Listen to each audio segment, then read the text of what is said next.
우리의 자신을 보기 위해서 거울을 사용합니다. 이 거울의 역사를 보면 아주 오래전부터 사용되어 왔습니다.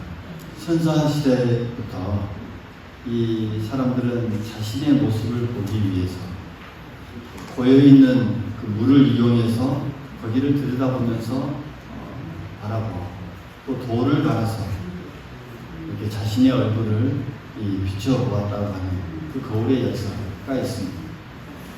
그것이 발전해서 청동으로 거울을 만들어서 사용을 했고 13세기 후반부터는 이제 유리 뒷면에 이 금속판을 배워서 거울을 사용해 왔습니다. 그러니까 오늘에 이르러서 이 거울은 누구나 다 어떻게 보면 이 필수품 중에 하나죠. 여성들의 가방에도 항상 또 담겨져 있는 것 중에 하나가 거울이거든요. 그래서 고인물을 들여다보기 시작한 이래 최신 거울에 이르기까지 거울의 용도는 늘 이 자신의 모습을 보기 위해서였습니다. 그러니까 다른 것들을 보고 다른 사람들을 보는 것도 참 중요합니다. 근데 이 자신을 보는 것, 자기 자신을 보는 것 참 중요하죠. 우리의 신앙도 마찬가지입니다. 우리 신앙도 이렇게 우리의 자신의 모습을 들여다볼 수 있는 것, 자신의 신앙을 들여다볼 수 있다고 하는 것 참으로 중요합니다. 이렇게 자신의 신앙을 들여다볼 수 있어야만 우리의 신앙이 더 나은 신앙으로 더 성숙해 나아갈 수 있다라고 하는 것이죠.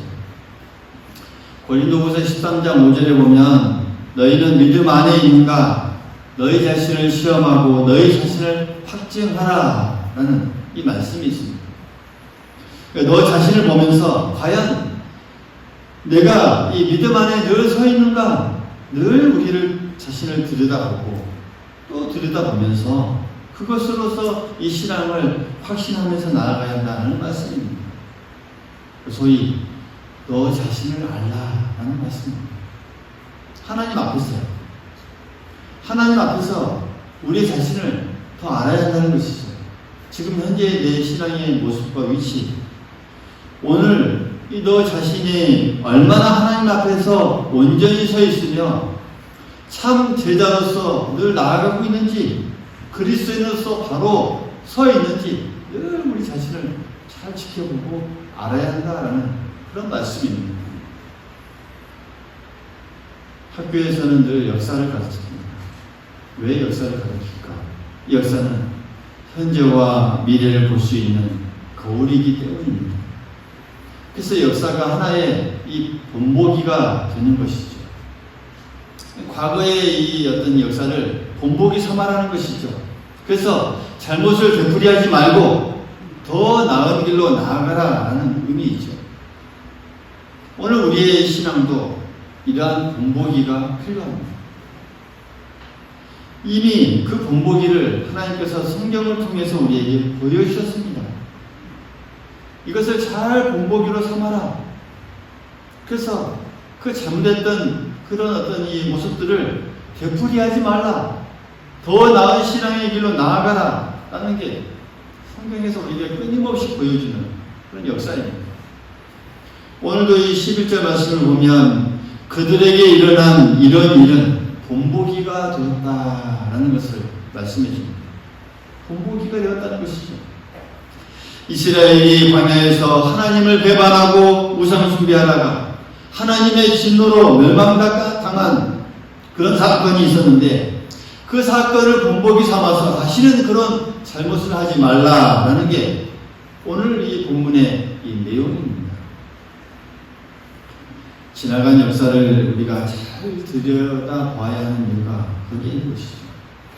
그 역사를 본보기 삼아서 더 나은 역사를 만들기 위해서 오늘 우리의 신앙도 마찬가지입니다. 오늘 우리도 이런 이 본문의 이 말씀들을 잘 우리가 들여다보면서 그것이 우리의 신앙이 본보기를 삼을 수 있어야 한다는 사실이죠. 그래서 우리가 무엇을 경계해야 하고 오늘날 우리가 무엇을 더 멀리 해야 하고 또 우리의 신앙에 무엇을 바로잡아야 하는지 그것을 잘 깨달아서 하나님 앞에 더 나은 신앙의 모습으로 우리가 나아가야 한다는 사실, 오늘 우리가 주신 말씀으로 더 크게 깨닫는 귀한 시간 될 수 있기를 간절히 소망하겠습니다.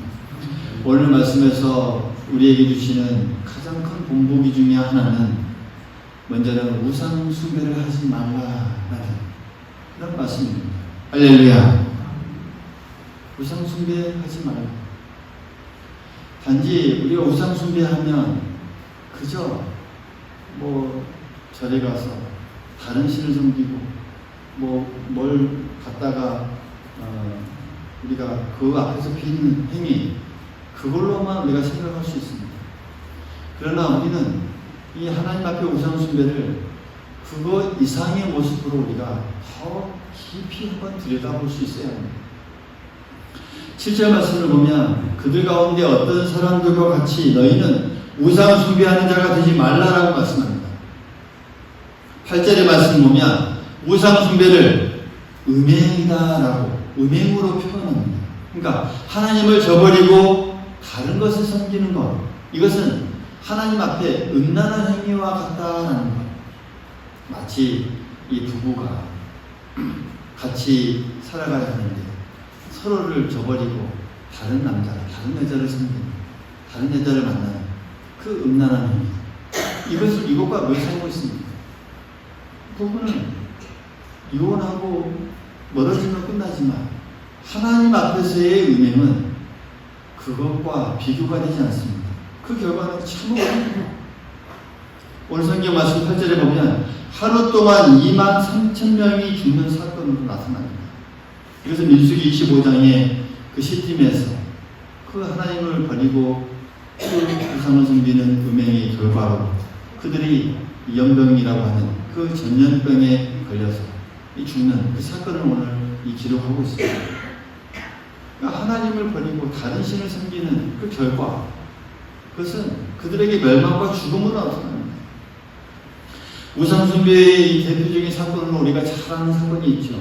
출애굽기 32장에 나오는 모세가 십계명을 받기 위해 시내산에 머물러 있는 동안에 산 아래에 있던 이스라엘 백성들은 금송아지를 만들어서 세우고 이것이 우리의 신이다, 더 이상 하나님은 우리의 신이 아니다 라고 하면서 떠들고 춤추며 그 황금 송아지로 신으로 만들어서 섬기는 그 죄를 범했습니다. 그러니까 그 사건에서 우리가 주목해야 할 것은 황금으로 우상을 만들었다는 점입니다. 할렐루야. 그러니까 예전부터 오늘까지 황금은 이 물질의 어떤 대표적인 것으로 표현됩니다. 이게 물질의 이 가치를 대표하는 것이죠. 그래서 예전부터 금을 많이 보유한 나라는 부자 나라예요. 금을 많이 보유하지 못한 나라는 가난한 나라였습니다. 이 황금은 이 부의 척도로서 그 가치가 높았습니다. 이스라엘이 이 황금을 모아서 우상을 만들었던 것이죠. 또 이 사건에서 두 번째로 우리가 주목해야 할 것은 송아지 모양으로 우상을 만들었다는 점입니다. 그러니까 애굽 사람들에게 이 소는 이 풍년을 상징하는 이 동물로 여기됐습니다. 그래서 그들이 섬겼던 우상 가운데 하나가 이 소 모양이 있습니다. 이것을 우상으로 만들었다는 것이죠. 풍요함. 그러니까 하나님을 외에 풍요를 줄 수 있다는 것으로 오히려 받아들이고 그들이 섬겼다는 점에서 또 우리가 주목해야 할 부분입니다. 황금으로 이 풍요를 상징하는 송아지를 만들고 이것이 우리의 신이다라며 숭배했던 것이죠. 그러니까 물질과 풍요, 이 돈과 풍요를 그들이 우상으로 삼았습니다. 오늘날 세상도 마찬가지지 않습니까? 이 돈과 이 풍요를 가장 중요하게 생각하는 세상입니다. 그 누구도 돈이 가장 중요하다고 생각하지 않는 사람 아무도 없습니다. 돈이라면 의리도 버리고 우정도 버리고 심지어는 부모도 죽이고 신앙도 내팽개치고 예수도 버리는 그런 오늘날의 이런 이 세상 아닙니다.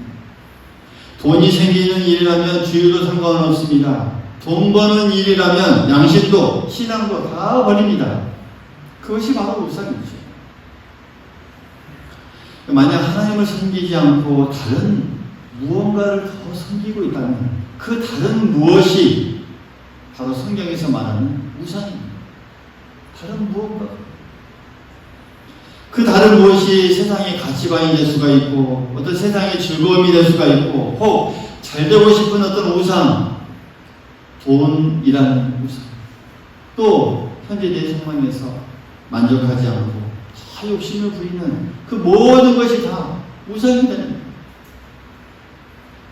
우리는 이단 교주를 떠받치는 그 사람들이 참으로 어리석다라고 비웃지만 오히려 우리에게도 그런 요소가 충분히 있을 수 있다는 사실을 우리는 늘 기억해야 합니다. 다만 드러나지 않을 뿐이죠. 하나님 외에 다른 것을 떠받들고 우리가 살아간다면 그것이 바로 우상입니다. 그리고 우리는 내가 정한 기준으로 우리가 또한 신앙생활을 한다면 그것은 내 믿음이 아니고 우상이 될 수 있습니다. 내 가치관에 의해서 만들어진 신앙, 내 기준으로 만들어진 어떤 교회의 모습, 내가 만든 모든 것이 다 우상이 될 수 있다는 사실을 우리가 늘 기억해야 합니다. 하나님을 부르기 때문에 우상이 아니라고 생각할지 모르겠지만 이름만 그럴싸하게 우리가 바뀌면서 같은 이름이라 할지라도 그 개념이 하나님이 주체가 아니고 내가 주체가 된다면, 내가 주인공이 된다면 그것이 우상이라는 사실이죠. 내가 만든 어떤 봉사나 내가 만든 어떤 선교, 내가 만든 어떤 전도는 다 그렇습니다. 모두 마찬가지입니다. 내가 주체가 되는 것은 그것은 우리가 잘못해지면 우상이 됩니다. 왜 기복신앙이 등장합니까? 내 유익을 만족시키기 위해서 하나님을 이용하기 때문에, 내 것을 만족시키기 위해서, 내 어떤 만족을 위해서 하나님을 이용합니다. 외양이 좋으면 다 괜찮다고 생각합니다. 그러나 내가 중심이 되고 내가 주체가 되면 그것이 모두 다 우상이라는 사실이죠. 어떠한 것도 하나님보다 우선 되어서는 안 됩니다. 할렐루야. 어떠한 것도 하나님보다 우선 되어서는 안 된다는 사실. 어떠한 이유로도 우리는 우상을 만들어서는 안 됩니다. 그래서 하나님보다 먼저 생각해버리는 그 모든 것들, 우리는 살아가면서 수많은 우상을 만들어가고 또 만들어갈 수 있다는 사실, 우리가 자각해야 하겠습니다. 그래서 오늘도 우상을 만들지 않고 하나님만 바라보면서 아름답게 살아가시기를 우리 모두가 될 수 있기를 간절히 소망하겠습니다. 돈이든 권력이든 명예든 사람이든 그것들을 하나님보다 더 사랑하고 섬기면 우상 숭배가 된다는 사실을 우리가 늘 기억해야 하겠습니다. 또 오늘 말씀을 통해 그 이스라엘 통해 보여주는 그 본보기 중에 하나는 주를 시험하지 않아야 한다는 사실, 하나님을 시험하지 않아야 한다는 사실. 9절에 보면 그들 가운데 어떤 사람들이 주를 시험하다가 뱀에게 멸망하였나니 우리는 그들과 같이 시험하지 말자, 이렇게 강력하게 외치고 있습니다. 그러니까 민수기 21장에 보면 모세의 인대로 이 광야 길에 들어선 이스라엘 백성이 에돔 광야를 통과하게 됩니다. 근데 그 에돔 광야를 통과하다 보니까 날씨는 뜨겁고 또 먹고 마실 것은 없는 데다가 이제는 몸이 지쳐서 쓰러지기 직전이었습니다. 자연히 불평이 터지기 시작합니다. 왜 우리를 애굽에서 이끌어냈느냐, 먹을 것이 없다, 마실 물이 없다 라면서 모세를 향해 원망과 불평을 터뜨립니다. 근데 중요한 점은요, 이렇게 모세를 향해 터뜨렸던 이 원망을 하나님께서는 이 하나님을 향한 원망과 동시했다는 점입니다. 동일하게 하나님을 바라봅니다. 출애굽기 17장 2절에 보면 이스라엘 백성이 마실 물이 없다는 이유로 모세에게 대들고 다툰 사건이 있었습니다. 그런데 거기 보면 이 하나님은 모세에게 말합니다. 너희가 어찌하여 나와 다투느냐? 너희가 어찌하여 여호와를 시험하느냐? 하고 모세에게 책망하는 예언이 나옵니다. 하나님을 시험하는 것과 같이 하나님께서는 여기십니다. 하나님께서 이스라엘과 맺은 언약은 너희를 애굽에서 인도하여 내가 가나안 땅으로 인도하겠다라는 하나님의 그 고귀한 약속이었습니다. 그렇다면 이스라엘은 하나님과 그 약속을 늘 끝까지 믿고 나아가야 했습니다. 그런데 그들은 믿지 않을 뿐만 아니라 하나님을 시험했습니다. 하나님께서 계십니까? 안 계십니까? 하나님께서 우리와 함께 계십니까? 안 계십니까? 하나님께서 능력이 있을까? 없을까? 늘 따지고 저울질하면서 그렇게 하나님께 시험으로 나아갔던 시험했던 것이죠. 하나님은 우리를 시험하실 수 있습니다. 그러나 우리가 하나님을 시험하는 것, 그것은 안 됩니다. 큰 죄입니다. 그래서 마태복음 4장 7절을 보면 주님께서 말씀하시죠. 주 너의 하나님을 시험하지 말아라. 주 너의 하나님을 시험하지 말아라. 라고 말씀합니다. 그런데도 왜 하나님을 이렇게 시험할까요? 먼저는 의심하기 때문입니다. 의심하기 때문에 늘 하나님을 시험합니다. 하나님이 계신가? 계신다면 어디에 계신가? 꼭 예수를 믿어야 구원받는가? 종교는 다 같은 거 아닌가? 하나님은 우리의 기도를 들으시는가? 능력이 있으시는가? 정말 이 순간에도 역사하고 계시는가? 이런 것으로 늘 의심합니다. 하나님을 의심하는 것은 곧 하나님을 시험하는 것입니다. 할렐루야. 우리가 믿고 기도한다면서 이건 안 될 거야. 이건 어려울 거야. 하나님도 이것만은 어려울 거야. 라고 나는 생각. 이런 의심하는 생각. 이것이 곧 하나님을 시험하는 것입니다. 우리 모두 기억할 수 있기를 간절히 소망하겠습니다. 그리고 믿음이 없기 때문에 하나님을 시험합니다. 믿음이 없는 이 마가복음 9장에 보면 이 귀신 들린 아들을 주님께로 데려온 그 아버지가 있었습니다. 그는 예수님께 이렇게 말합니다. 귀신이 그 아이를 죽이려고 늘 불과 물에 자주 던졌나이다. 그러나 무엇을 하실 수 있거든 우리를 불쌍히 여기사 도와주옵소서. 주님은 그에게 말씀하십니다. 할 수 있거든이 무슨 말이냐? 믿는 자에게는 능치 못할 일이 없느니라. 그러자 그가 다시 한번 크게 소리칩니다. 내가 믿나이다. 나의 믿음 없는 것을 도와주옵소서. 그러니까 처음에는 뭐라고 말했습니까? 그러나 무엇을 하실 수 있거든이라고 좀 미묘한 믿음의 모습을 보입니다. 그러자 예수님의 말씀을 듣고 그가 이렇게 소리치죠. 내가 믿나이다. 나의 믿음 없는 것을 용서하여 도와주소서 하고 나아갑니다. 그러자 그 아들의 그 모든 귀신 들림이 다 해결되고 깨끗함을 입습니다. 그러니까 믿음이 없을 때에는 무엇을 하실 수 있거든이라는 그런 말을 합니다. 이 믿음이 있을 때는, 믿음이 생기면 내가 믿나이다 라고 이렇게 소리칠 수 있는 것이죠. 우리에게 필요한 것은 믿음입니다. 할렐루야. 믿음이 없으면 우리가 늘 의심하고 하나님 앞에 시험하게 된다는 것이죠. 그러나 믿음이 있으면 시험도 이기고 고통도 이기고 유혹도 이깁니다. 믿음이 있는 사람은 시험에 빠지지 않고 하나님을 시험하지도 않습니다. 이런저런 문제로 시험에 빠지는 것은 내 믿음이 적기 때문입니다. 믿음이 적을수록 이렇게 하나님을 시험하게 된다는 사실이죠. 사랑하는 성도 여러분, 오늘 우리가 지금까지 이스라엘 백성들이 광야에서 남긴 그런 본보기를 우리가 하나하나 들여다보았습니다.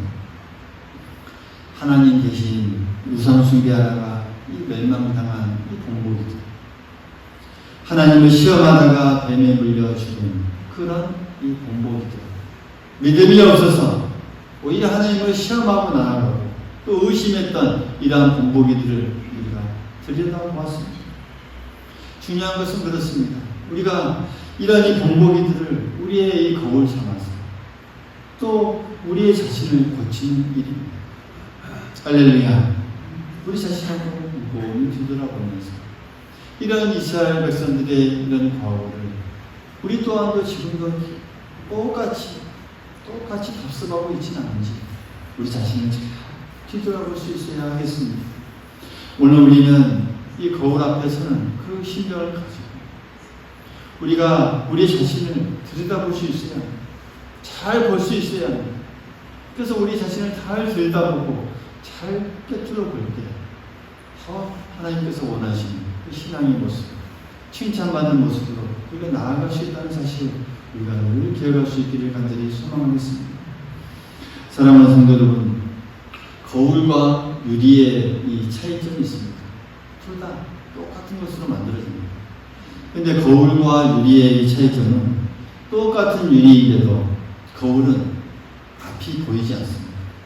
투명하게 앞이 보이지 않죠. 유리는 투명하게 다 앞이 보이죠. 그러나 거울은 앞이 보이지 않습니다. 오로지 자기 자신, 그 비추는 그 자기 자신만 보입니다. 그러니까 마찬가지로 우리가 모두 다 이렇게 거울에 비춰진 모습을 보면서 이 그리스도인임에도 불구하고 은혜 받지 못한 사람은 언제나 불평한 상황, 불평할 만한 그런 상황만 보입니다. 그래서 안 좋은 상황만 보입니다. 그런데요, 은혜 받은 성도는 언제나 은혜스러운 자신의 모습만 보게 됩니다. 할렐루야. 은혜스러운 자신의 모습만 봅니다. 거기에다가 이 자신의 허물이 보이고 약점이 보이고 또 죄스러운 모습이 보이고 그뿐이 아니라 또 하나님의 사랑받는 모습까지 하나님의 긍휼과 은혜를 한 몸에 입은 그 모습을, 그래서 하나님의 축복을 통째로 받는 그 모습만 보입니다. 믿음이 있는 사람, 은혜 받는 사람의 이 모습, 바로 그러한 모습을 보게 됩니다. 나는 왜 이렇게 죄와 허물이 많음에도 불구하고 하나님께서 이렇게 나를 사랑해 주시고 축복해 주십니까? 이렇게 은혜를 베풀어 주시고 날마다 우리를 인도하여 주십니까? 이런 모습을 우리가 보게 된다는 사실이죠. 오늘 우리가 이 거울 앞에서 신정으로 우리 자신을 잘 들여다볼 수 있기를 간절히 소망하겠습니다. 그래서 은혜 받는 그 성도의 모습처럼 우리가 같은 상황 속에서도 언제나 감사를 할 수 있기를 바랍니다. 어떤 일이 닥친다 할지라도 하나님을 더 의지하고 가까이 하고 하나님을 더 사랑할 수 있는 그 믿음의 모습으로 우리가 하나님께 나아가는 우리 모두가 될 수 있기를 간절히 소망하겠습니다. 오늘 우리의 자신을 잘 들여다보면서 그 들여다보는 그 모습으로 더욱더 하나님 앞에 귀한 모습, 아름다운 모습으로 우리가 신앙생활을 해 나아갑니다. 하나님께서 더욱더 우리를 칭찬해주고 더욱더 은혜와 복의 길로 인도하여 주실 줄 믿습니다. 그 은혜의 길을 힘차게 걸어 나아가는 우리 모든 성도를 될 수 있기를 간절히 소망하겠습니다.